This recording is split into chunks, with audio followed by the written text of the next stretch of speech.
Hi there. Is there such a thing as a fun meeting? No matter where you end up working, there will probably be meetings.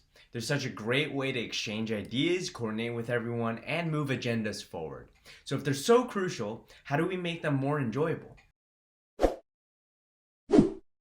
Fun breaks down into small freedoms to do what you want. Each Wednesday, we have our weekly meetings, and at the end of each one, the meeting lead will offer a short debrief of the important points that were covered.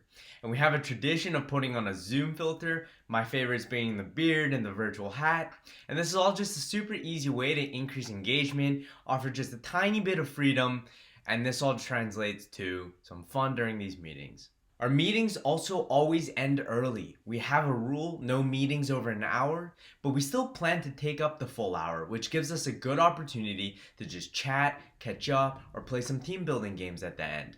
This time is all about building our community and making the meetings more enjoyable. Be on the lookout for more videos about the student-driven philosophy here at Care for Them.